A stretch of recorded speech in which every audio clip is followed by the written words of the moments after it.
Good afternoon, keluarga Malaysia. Welcome to Updates at Noon. I'm Berita RTM, making our headline for today. Malaysian Nano Industrial Group to be set up as voice of nano industry.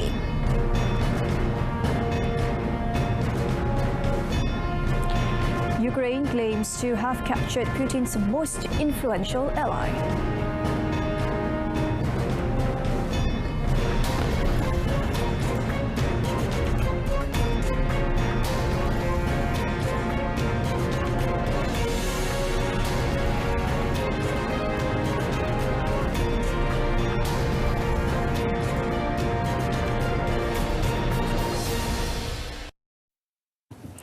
Malaysian Nanotechnology Industrial Group (MNIG) will be established in the third quarter of this year to bring together nano industry players in Malaysia and be the voice of the local nano industry.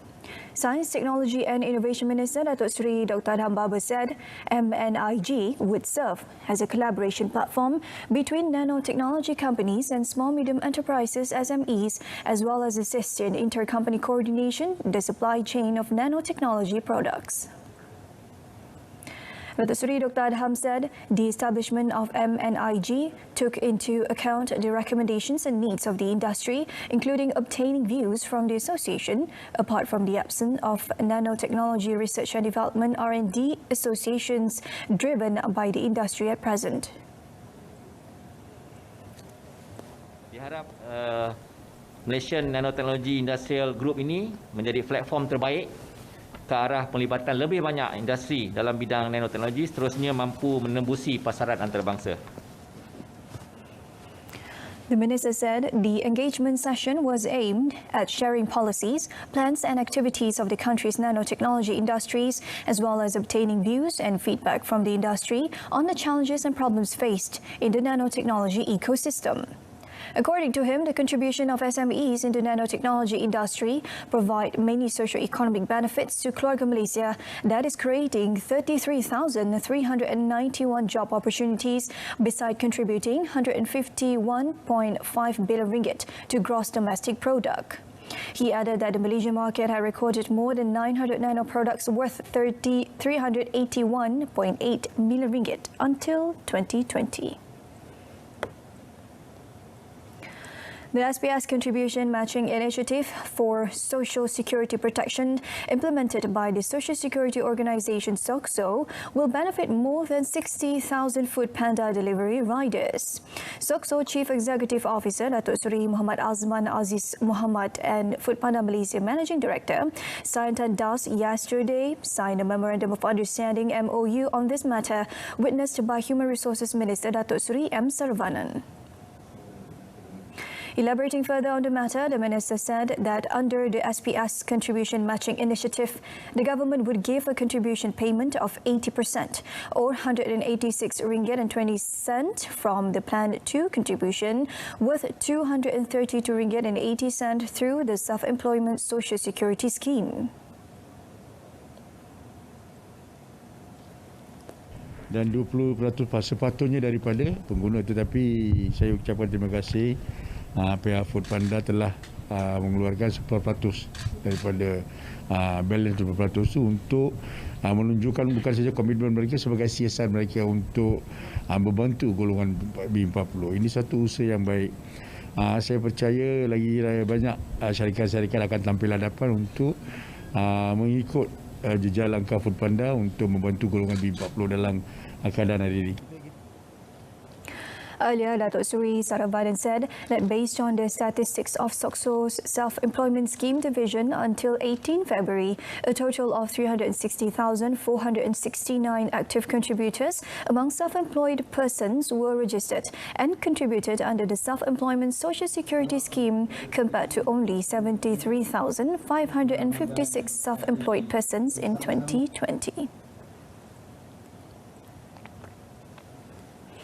On another note, Datuk Seri Saravanan said the recent delays in recruiting foreign workers are due to the streamlining of permit applications under an online portal and the opening of more job opportunities for locals, despite Memorandum of Understanding MOUs signed between Malaysia, Indonesia and Bangladesh. He noted that his authority to immediately approve permits for foreign workers has been replaced by the Foreign Workers Centralised Management System portal, which now manages all permit applications. Kalau kita lihat pendekatan sebelum ni, memang kita boleh mohon melalui kuasa menteri dan sebagainya, di mana menteri berkuasa untuk melulus dengan kadar segera. Tetapi kini tiada lagi kuasa-kuasa menteri. Semuanya melalui permohonan online. The minister also refuted rumours that the Ministry of Human Resources has approved 10,000 permits for Bangladeshi workers by stating that there is no longer a manual application process for permits. He also highlighted that his ministry needs to ensure that Malaysians can take up the vacant jobs before offering them to foreign workers. The Public Services Commission of Malaysia, SPA, yesterday said a total of 3,281 applications for permanent appointment to the position of UD43 or UD41 medical officers had failed its screenings as the applications did not provide information on full registration with the Malaysian Medical Council, MMC. In a statement released, SPA said that the applications involved also did not furnish the information on fields of specialization, which is a mandatory requirement for a permanent position with the Ministry of Health, MOH. The statement said a total of 1,587 applications did not pass the screening for specific conditions set by the MOH, including the requirement that candidates must be appointed by contract based on the MOH Secretary General's Circular Letter number 4/2016 and must have completed graduate training in or outside the country. According to SPA, other factors include a failure in completing full registration information or filling out temporary registration with MMC, as well as providing inaccurate fields for specializations. On the complaints made by candidates claiming that they did not receive specific guidelines to fill out the application, SPA said it had agreed to submit a list of 3,281 candidates who did not pass the screening to the MOH for the final screening process. If the MOH finds that the candidate meets all the conditions set as advertised, their status will be updated on SPA 9 and will be called for an interview. Candidates can check the latest status for application from 22nd April. The granting of a digital bank license to Angkatan Koperasi Kebangsaan Malaysia Berhad (Angkasa) can revitalise country's cooperative sector and spur its continued growth. Entrepreneur Development and Cooperatives Minister Tan Sri Noh Omar said his ministry fully supported Angkasa's intention to obtain the license from Bank Negara Malaysia (BNM) and offer digital banking products to customers.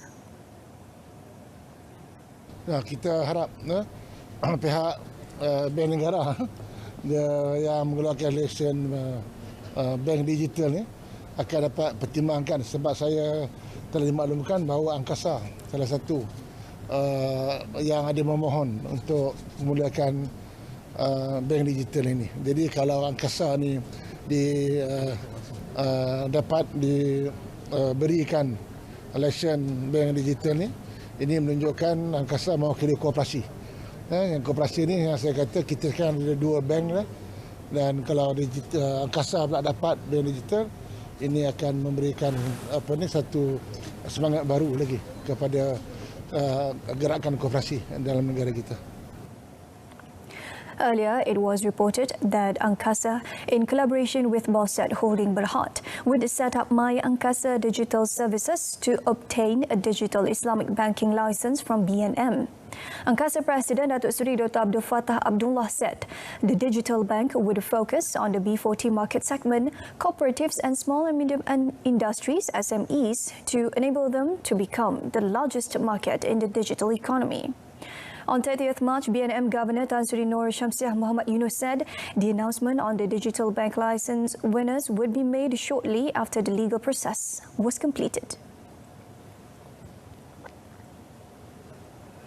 Associations related to the creative industry need to be governed professionally to lift the industry's standing and to ensure its professional standards. Communications and Multimedia Minister Tan Sri Anwar Musa said, for instance, a royalties system can be created by emulating other countries that cares for its creative industry players such as actors.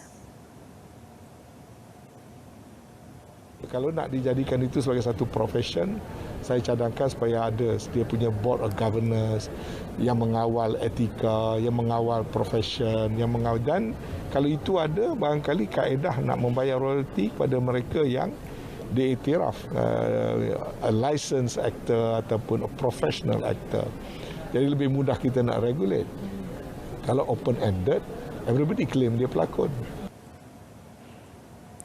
He also said that pitching sessions for creative industry players to present their works for the Department of Broadcasting RTM will be held soon. The minister, however, said that the industry needs to be open to new ideas as such creative work has a specific period and those that are unsuccessful in the previous pitching session can modify their content as needed. Lembaga Tabung Haji TH is studying the need to make a targeted structuring of Hajj payments according to the capability and income of the pilgrims to help those who wish to perform the religious pilgrimage. Its Hajj Executive Director, Datuk Seri Said Saleh Said Abdul Rahman, said the structuring of the Hajj payment could help prospective pilgrims, especially the B40 group, to fulfill their fifth pillar of Islam despite being less able. Commenting further on the matter, Datuk Seri Said Saleh said no decision had been made on the matter so far as it needed to consider feedback from various parties. He also denied that the increase in costs for Muassasah pilgrims this year is due to the financial difficulties faced by TH as the body had announced dividend distribution to contributors, which showed that its financial standing was sound. He said the increase was instead due to inflation, tax factors and other services in Saudi Arabia. Datuk Seri Said Saleh also said that the cost of Hajj is the entire cost is incurred for the entire pilgrimage, governing the Hajj payment and Hajj financial assistance, and it is divided into direct and indirect costs. On the estimated total cost and Hajj payment for this year, he said the matter would be announced soon.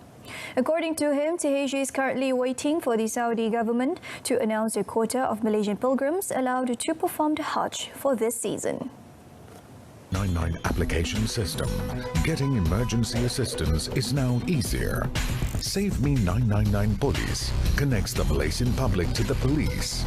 Save Me 999 Deaf for those with hearing or speech impairments. And Save Me 999 Blind for those with visual impairments. Download now for free on your smartphones. MERS 999 and applications make emergency calls easier. And that's all the time we have for today. In our top story, Malaysia to establish nano industrial group to penetrate into international market. Don't forget to tune in to news at 10 coming up on saluran Berita RTM at 10 p.m. You can also stream it online on RTM Clicks website and mobile app. I'm Shahida Arifin. Thank you for watching and have a pleasant afternoon.